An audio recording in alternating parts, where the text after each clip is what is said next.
La Cordyline australis est une magnifique plante tropicale originaire de Nouvelle-Zélande. Elle est bien reconnaissable à ses longues feuilles en ruban qui peuvent atteindre jusqu'à 90 cm de longueur. C'est une plante facile de culture puisqu'on peut la mettre à l'extérieur. Elle résiste à des températures jusqu'à 0 degré ou aux environs de 0 degré. Il ne faut pas la confondre avec la Cordyline fruticosa qui est une plante d'intérieur avec des feuilles beaucoup plus larges, ou alors le Phormium qui lui n'a pas de tronc. Les cordylines ont des couleurs vertes, pourpres et même panachées. On les utilise en général en isolé dans les jardins méditerranéens, mais du fait de leur faible rusticité, on va plutôt les cultiver en pot. En pleine terre, elles peuvent atteindre 10 mètres de haut sur 4 mètres de large. En pot, elles dépasseront rarement les 2-3 mètres de hauteur. C'est une plante qui s'expose du soleil à la mi-ombre. L'avantage du pot, c'est que vous pourrez la déplacer en fonction de la luminosité. Il faut l'arroser régulièrement, surtout si elle est au soleil. En été et au printemps, arroser environ toutes les semaines et en hiver, une fois tous les 15 jours lorsque vous l'aurez rentrée. Et puis elle a besoin d'une terre riche mais bien drainée. Donc en pot, forcément, il faudra mettre une bonne couche de billes d'argile au fond du pot pour surtout éviter que les racines ne baignent dans l'eau.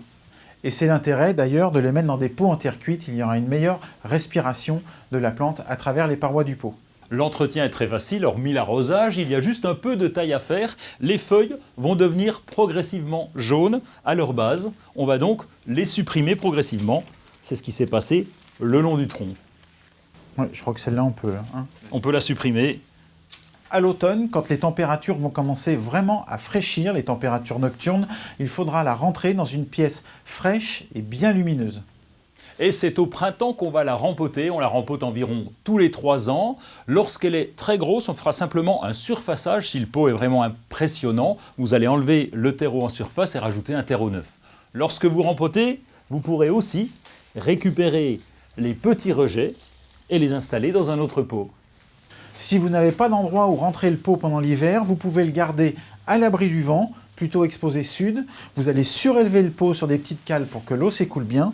Vous protégerez ce pot contre le gel puisque les racines peuvent geler et vous mettrez un bon voile d'hivernage autour des parties aériennes de la plante.